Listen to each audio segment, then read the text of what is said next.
Comenzamos con nuestro segmento de entrevistas. ¿Cuál ha sido el balance tras concluir este proceso de inscripción y actualización de datos en el registro electoral? ¿Qué sigue ahora? Vamos a estar hablando de este tema con el consultor electoral Aníbal Sánchez. Muy buenos días, gracias por su tiempo, bienvenido. Buenos días, Mario, y buenos días también a los usuarios de PITV. Bueno, sí, como lo dijiste en la introducción, sigue avanzando el cronograma electoral en Venezuela. El 44% más o menos estimado yo de que un cronograma que consta de 101 actividades, según lo que vimos publicado en la página web del CNE, llegamos a la actividad número 45 de este cronograma. Esa actividad número 45 tiene que ver con la determinación de un corte técnico, un corte al registro electoral. Es bueno, siempre me encanta, me gusta informar a las personas que a veces tienen aquella confusión. El registro electoral en Venezuela tiene un carácter continuo, es decir, que debería ser permanente, pero cuando vamos a un proceso electoral es necesario hacer un corte en esta data numérica para poder obtener lo que serían los listados de electores, los cuadernos de votación. Este corte se realiza el día de hoy. El día de hoy entonces se empieza con la actividad número 46, que es la parte del procesamiento del registro electoral. Hasta la fecha el registro electoral tiene un carácter, vamos a decir, preliminar, no es todavía el registro electoral definitivo, porque como veremos más adelante, falta todavía algunas actividades para tener el registro electoral definitivo. Este procesamiento del registro electoral del 17 al 26 lleva también lo que tiene que ver con la parte de la depuración del registro electoral. Siempre han escuchado esas denuncias de que hay personas que están fallecidas, de que hay muertos todavía en el registro electoral, incluso personas que superan los 100 años de edad. Bueno, todo esto en esta fase que viene ahorita, del 17 al 26, puede ser depurado. Es el Ahora, 28, es el sí, 28 de abril cuando la comisión aprueba este corte de registro electoral, y también es importante, esas personas que hicieron un esfuerzo por ir a actualizar sus datos, esas personas jóvenes que cumplen los 18 años, que hicieron un esfuerzo por asistir después de varios escollos que tenían que ver con el carácter técnico, incluso puntos que no había luz, la poca publicidad. de eso quería hablar. Algunos sostienen que eran muy pocos los puntos, 315 puntos en la geografía, cuando existen 335 municipios, ha llevado que de repente los números, todavía no tenemos un balance oficial. Yo personalmente me comuniqué anoche tarde con el vicepresidente del CNE, a ver con el rector Quintero, a ver si teníamos una actualización de esa data. Todavía no se tiene oficial. Me dijo que para el día de hoy podríamos empezar a tener algunos números, pero lo que se manejaba extraoficialmente era que los movimientos pudieran estar cercanos al 1.200.000 movimientos. Los movimientos necesariamente no son solo inclusión, es decir, registro de nuevos votantes. Los movimientos también tienen que ver con personas que tienen algún cambio en la data, ya sea de apellidos. Algunas mujeres solteras pasaron con el apellido de casado. Ese tipo de movimientos también se considera como un movimiento. Los cambios de centro de votación, en estos cambios de centro de votación, en las últimas 2 semanas de la jornada, también recibimos denuncias, personas que habían sido migradas de forma inconsulta. Recordemos que hasta el momento todavía no tenemos un tabla-mesa, un tabla-centro oficial, pero se estima que aproximadamente 28.180 mesas serían las que se instalarían para el proceso del 28 de julio. Esto ha llevado a que algunos centros han sido desconcentrados, es decir, que por eso a lo mejor técnicamente se pueden ocurrir esas migraciones en consulta, pero eso insto y siempre recalco el tema de que siempre tenemos que estar buscándonos en el registro electoral, tanto los nuevos electores como los viejos electores. Todavía esas personas que se inscribieron, que actualizaron en el mes de marzo, todavía cuando entren al día de hoy, que nos estén escuchando, nos estén viendo, que entren al CNE, al registro del CNE, no van a ver estos cambios, porque como te decía, la publicación del nuevo corte preliminar va a ser después del día 29. Después del 29, bueno, indudablemente viene esa etapa de auditoría. El registro tiene que ser auditado, tiene un periodo de impugnación de 15 días. Te escucho. Sí, señor Aníbal, si me permite, quería compartir con la audiencia que acabamos de publicar en nuestro canal de YouTube una encuesta para que ustedes participen porque su opinión es sumamente importante.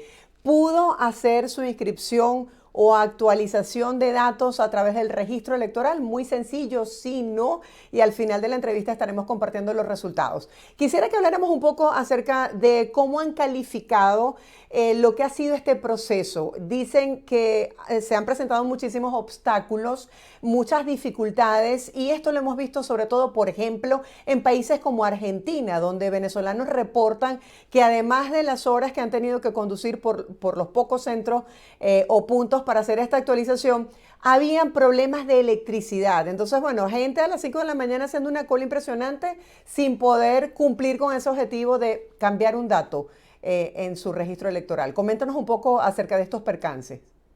Bueno, las incidencias a nivel internacional siempre, en el caso de Argentina, en el caso de Chile, en el caso mismo de España, fueron siempre el tema de que los centros, prácticamente una jornada que era de 4 semanas, es prácticamente en la tercera semana de que se tuvo información en los consulados de cómo iba a ser la jornada de actualización. Después estaba el tema de los horarios, incluso aquí a nivel nacional, a nivel de Venezuela, en los últimos 2 días, el día 15 de abril, se recibieron en el CNE algunas solicitudes de que se debería extender el proceso de actualización debido a que había sido un poco irregular. Tú estabas tomando como referencia el caso de las interrupciones por energía eléctrica, pero también el tema de que habían unos puntos que eran itinerantes que tenían poca publicidad, las personas tenían poco tiempo de planificarse. Incluso anoche iban a ser las 12 de la noche y teníamos reportes aquí en Venezuela que en el caso de Maracaibo, en el caso de Valencia, habían quedado jóvenes todavía en la cola. Ahí se tomaron unas previsiones y se procuró de que los funcionarios de las oficinas regionales del CNE pudieran atender la mayoría de estos jóvenes que quedaban en las colas al día de ayer. Bueno, las denuncias siguen siendo un proceso, bueno, siempre aparte de los inconvenientes técnicos, siempre debemos de considerar a veces que el venezolano le gusta siempre dejar todo para última hora y lo habíamos alertado, un proceso que prácticamente se iba a realizar en cuatro semanas, estuvo interrumpido también por la Semana Santa. Fueron varios los escollos que a lo mejor llevó a que los resultados no pudieran ser los que algunos estaban esperando. Las personas también hacen estimaciones, yo lo había adelantado incluso en un programa anterior con ustedes, de que habían unas estimaciones que pudieran estar sobre los 3 millones los jóvenes que estaban fuera de la cobertura del registro electoral. Esto indudablemente son proyecciones estadísticas en base a una tasa de natalidad, en base a una población que prácticamente no es así esa tasa de natalidad que existe. Prácticamente si decimos que son más de 3 millones y prácticamente estamos diciendo que los que pudieron ingresar fueron 600,000, nos estarían quedando por encima de 2.500.000 de jóvenes que estarían en la edad para votar que están fuera del registro electoral. Esto adicional de los 3.800.000 venezolanos que salieron del país y que están en la diáspora, que indudablemente no van a poder votar. Recordemos que para el mes de febrero, cuando teníamos el último corte oficial, eran solo 107.000 venezolanos los inscritos a nivel de embajadas y consulados. Todavía no tenemos esa cifra oficial. Indudablemente a lo mejor esto se puede haber multiplicado hasta por un 300%, pero todavía no tenemos esos números. Sigue avanzando el cronograma electoral en Venezuela, que hasta que se nos termine, siguen algunas actividades indudablemente que se van realizando en forma paralelo, como tendría que ser la etapa que tiene que ver con lo que es la sustitución y modificación de las candidaturas. Esto prácticamente los partidos tienen hasta el 20 de abril, cuando te estamos hablando aquí a los televidentes de BPI, prácticamente serían 2 días efectivos para que algunos partidos puedan hacer la sustitución o modificaciones de su postulado. Son hasta el momento 37 partidos, postularon 13 candidatos y todavía no conocemos de que se haya efectuado ninguno de estos cambios. Después viene la otra etapa, que es indudablemente lo que viene a ver con las auditorías, estos procesos técnicos, administrativos, que son muy importantes al momento de sembrar confianza, de crear credibilidad, de que el proceso tenga cierto reconocimiento, tanto de sus resultados, indudablemente, como de lo que pueda efectuarse en cada uno de los procesos. Estas auditorías para el 29 de mayo está la de fijada, lo que tiene que ver con la auditoría del software, y prácticamente después viene la auditoría del registro del REP. Fíjate que estamos hablando de esto mucho del registro electoral. Es el 28 de abril cuando tenemos un corte de registro electoral preliminar publicado, pero va a ser auditado desde el 6 al 8 de mayo y es para finales de mayo cuando tendríamos un registro electoral. Algunas personas cuando leen esta fecha les parecen un poco lejanos. Bueno, y si me estás diciendo que es el 29 de mayo cuando tienes un registro electoral definitivo, ¿por qué no extendimos el proceso de actualización? Bueno, no se extendió porque vienen varios procesos antes, ¿ok?, de obtener ese registro electoral, como tiene que ver los 15 días que necesitamos para la impugnación, lo que necesitamos otros 15 días para el procesamiento de la data, que indudablemente ya se ha comprometido bastante. Fíjate que prácticamente la auditoría de los cuadernos de votación, que es una parte bastante importante, estaría quedando prácticamente para el mes de junio. Para un proceso que en el mes de julio está bastante atrasado. Esto lo Ahora, señor Aníbal, quisiera hacer hincapié en este punto. Veíamos ayer en la plataforma unitaria que pedía al Consejo Nacional Electoral, a través de la red social X, una prórroga de 15 días más en este proceso de inscripción y actualización.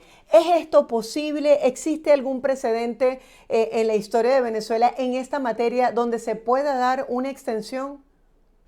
No, bueno, pues siempre ha ocurrido los antecedentes de que se tienda por unas horas, 48 horas, había sido siempre lo que se había manejado, más o menos. La ley no estipula un tiempo, un lapso definido para lo que es la jornada de actualización. Siempre queda esto, vamos a decir, en competencia del directorio del CNE, de la Comisión de Registro, pero como te estoy diciendo, faltan son varias actividades, como es lo del procesamiento del registro electoral, que va a ser del día 17 al 26. Si yo corro prácticamente hasta el día 26 la jornada de actualización, imagínate tú, estarías corriendo todos los eventos 15 días y una auditoría de cuadernos que prácticamente está fijada para la primera semana de junio, me estaría quedando para después de la primera quincena de junio, y después viene entonces todo aquel tema. Fíjate que después que audito es que viene el tema de producción de los cuadernos de votación. La gente a veces no tiene un cálculo de esto, lo que significa la impresión de 128,000 libros o cuadernos de votación que después tienen que ser auditados. Después que son auditados es que son, vamos a decir, forman parte del cotillón, tienen que ser desplegados, viene un despliegue primero radial y después lineal. Es un proceso bastante largo, por eso yo no veía con mucho ánimo, no veía muchas las posibilidades de que se pudiera extender más allá de 48 horas, pero indudablemente las personas insistieron. Ahora tendremos que ver los números que se están evaluando, pero también es importante, que aquí en Venezuela, y indudablemente la atención los días de hoy y el día de mañana va a estar sobre el tema de la sustitución, que era lo que te estaba empezando a narrar un poco, lo que tiene que ver con la sustitución y modificación de las candidaturas. Esto está en la ley, es el capítulo 5 de la Ley Orgánica de Procesos Electorales. Su artículo 62 nos habla muy bien de las sustituciones, y los partidos pueden sustituir sus candidatos cuando fallece, cuando ocurren las renuncias, cuando hay incapacidad física o en el caso de salud, incluso por razones legales.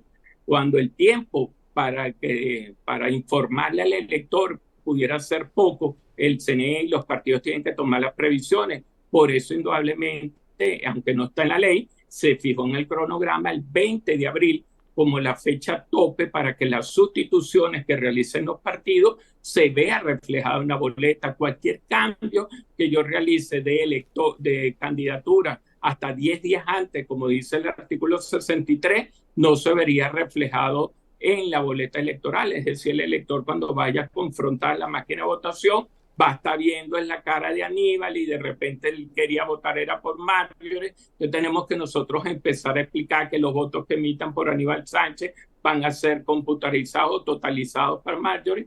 Eso indudablemente que causa cierto, vamos a decir, inconveniente y siembra dudas sobre el proceso. pero también está el tema de las interpretaciones. Aquí han ocurrido algunas interpretaciones que mucho más allá de ser juristas son interpretaciones políticas. Hay los actores políticos que dicen que de acuerdo al artículo 64, que los candidatos sustitutos tienen que cumplir algunos requerimientos, dicen que entonces las sustituciones y modificaciones pueden ser solo sobre candidatos previamente admitidos. Esto va a causar indudablemente, estoy seguro, mucho ruido en los últimos días.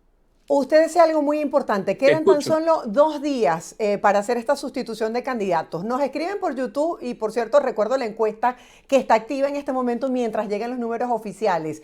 ¿Tuvo la oportunidad de inscribirse o actualizar los datos en el registro electoral? Sí, no. Al final de esta entrevista estaremos compartiendo con ustedes los resultados. Mientras que dejamos eso por allí, quería retomar el tema de la sustitución de candidatos porque quedan 2 días. ¿Cuáles son los riesgos de que no se tome una decisión a tiempo? Pudiese ocurrir lo de Corina Yoris. La gente nos escribe y nos dice, queremos que limen las asperezas. Lo que queremos aquí es unidad. Bueno, indudablemente, eso también es un tema ya político de lo que sería el foro político de la plataforma unitaria, lo cual se comporta, lo hemos explicado anteriormente, como una coalición, aunque en Venezuela no existe esa figura de coalición. Ellos tienen una forma, una reglamentación interna de la forma de tomar las decisiones. Son prácticamente 10 partidos los que conforman la plataforma unitaria. Ellos siempre tienen un reglamento para la toma de decisiones donde hacen privar el consenso. Entonces prácticamente se tendrían que poner de acuerdo 8 de los 10 partidos que conforman la plataforma unitaria para tomar la decisión de hacer esa sustitución. Existe otra forma de lograr el consenso, que es a través de que no se consigan los 8 votos de los 10, sino que pudiera ser a partir de 6 votos, pero entonces entre esos 6 votos tienen que estar los primeros 4 partidos importantes o de los que tuvieron mayor votación en el 2015. Entonces esto llevaría a que prácticamente Primero Justicia, Un Nuevo Tiempo, Acción Democrática y Voluntad Popular tendrían que ponerse de acuerdo. Pero una vez solventado ese tema político de reglamentación para la toma de las decisiones, le viene también otro tema político al frente del CNE de que pudiera ser admitida esa sustitución de Corina Yoris en alguna de sus tarjetas. Digo algunas de sus tarjetas porque sé que algunos han dicho que es que la oposición, y cuando la gente llama aquí oposición, fíjate que me estoy adaptando un poco a lo que es el lenguaje de ustedes, porque para mí la oposición son prácticamente más de 24 partidos, pero sé que algunos simplemente creen que la oposición es solo la tarjeta de la Mesa de la Unidad, y en la misma, vamos a decir, la misma coalición de la oposición de la plataforma el día de hoy prácticamente estaría jugando no con esa sola tarjeta, tiene 4 tarjetas, ¿ok? Porque ellos tienen también la tarjeta de Un Nuevo Tiempo, tienen la tarjeta de Movimiento por Venezuela, están usando incluso un aliado que no es propiamente de la plataforma, pero que ha estado incluso que se inscribió, se hirió a la candidatura de Manuel Rosales como Fuerza Vecinal. Entonces, cuando tú huyes la tarjeta de Fuerza Vecinal, la de Movimiento por Venezuela, la de Un Nuevo Tiempo y la de la MUD, son 4 las tarjetas que van a ver los electores. Entonces, indudablemente, muchos del bloque 1 de la plataforma, bloque 1 de la oposición, por eso hago referencia, ellos están jugando a que prácticamente la foto del candidato que ellos decidan por consenso salga en las 4 tarjetas. Esto indudablemente lleva no a hacer una sustitución, sino a hacer 4 sustituciones. Y aparte viene el tema ese, que pudiera ser o no admitida una candidata que prácticamente previamente no fue postulada. Esto es una interpretación que ellos hacen en el artículo 64, ¿okay? Que cualquier nuevo cambio o una sustitución constituye una nueva postulación.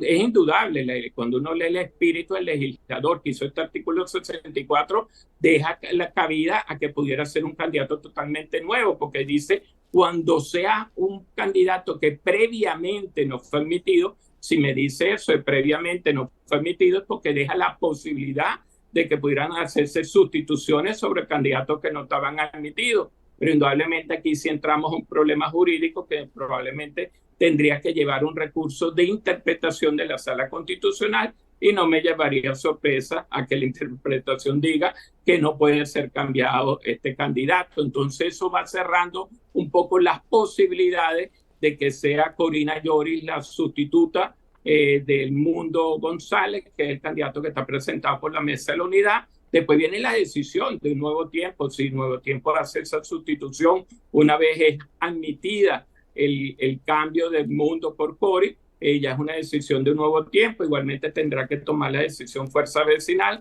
y Movimiento por Venezuela. Quizás esto es lo que todos estarían esperando, de que Corina Yoris pudiera salir reflejada en las 4 tarjetas en esta boleta electrónica, pero indudablemente yo no veo al día de hoy de que esto pudiera ocurrir. Es un problema más que allá técnico o jurídico, es un problema netamente político que va a llevar indudablemente a una negociación. Entonces son varias las alternativas. Yo creo que el día de hoy la plataforma va a estar tomando su decisión en base a varias variables, no solo el tema jurídico, sino el tema político, incluso el tema de factibilidad, cuál es el juego que ellos se pueden plantear en función de los 13 candidatos que están inscritos, a ver cómo pudieran hacer amalgamar una unidad en función de una sola candidatura. Usted ha dicho que este escenario de Manuel Rosales sustituyendo a Edmundo en la MUD pudiera ser una amenaza seria para Maduro, pero no la super amenaza que incluiría el apoyo de María Corina Machado. Quisiera que ahondáramos en eso que justamente dijo en su red social.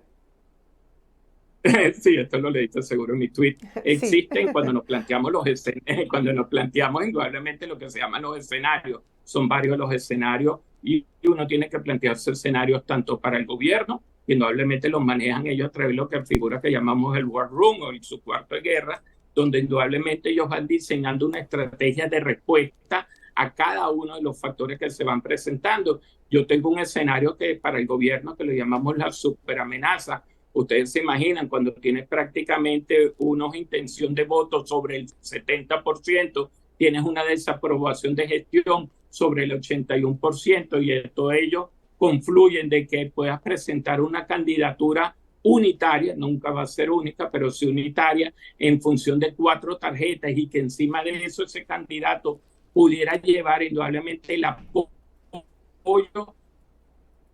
de María Corina Machado, sería indudablemente para el gobierno los superamenazas tengan que reaccionar.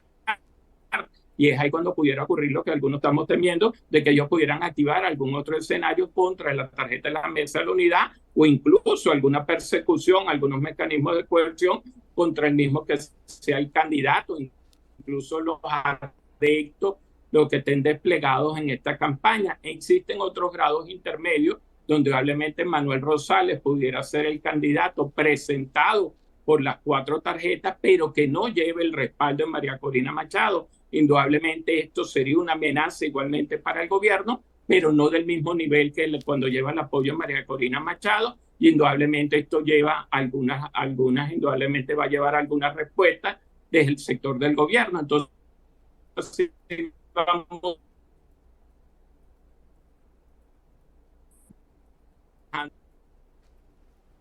de escalada en los días será el Rosales y la MUD conserve candidato a Edmundo González. Este escenario prácticamente lo ha descartado Manuel.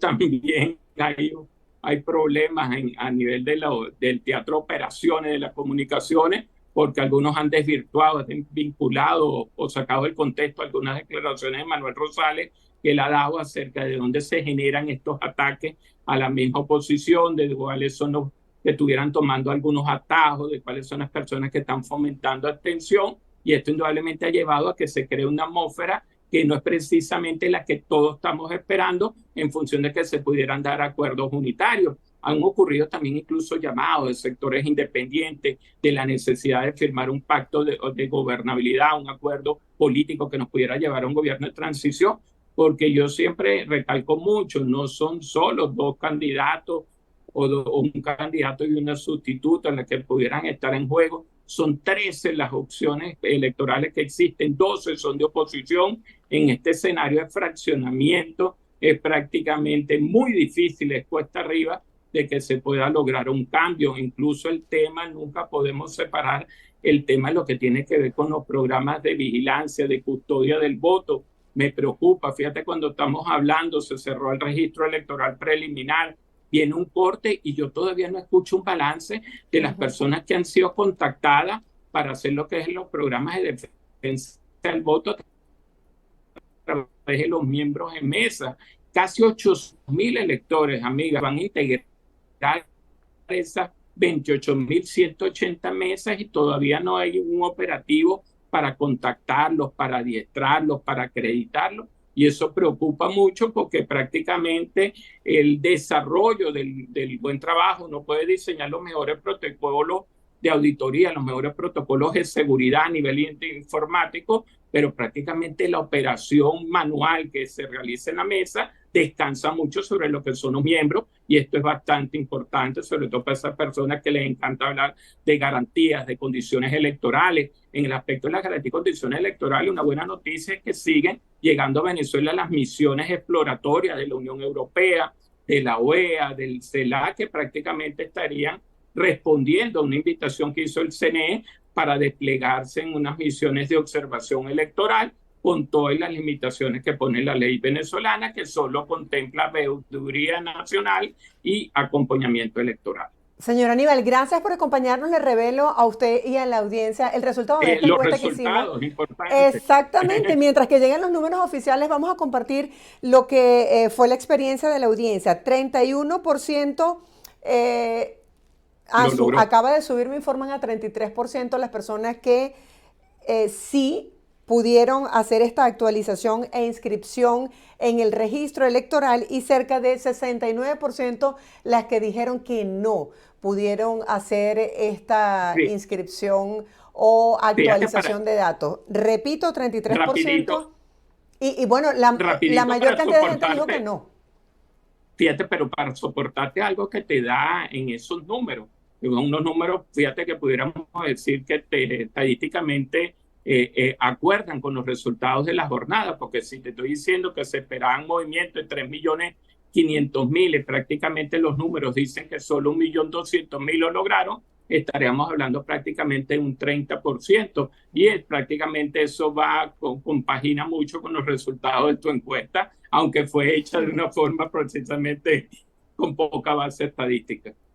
Sí, es algo que estamos haciendo espontáneamente para que nuestra audiencia participe y nos brinde lo que es su experiencia mientras tenemos pues esos números oficiales que usted dice que estamos a la espera. Gracias por aceptar siempre nuestra invitación, por compartir esta visión sobre el complejo mundo político electoral de Venezuela, y seguramente más adelante tendremos un nuevo contacto con usted para ir hablando de cómo evoluciona este cronograma electoral. ¡Feliz día!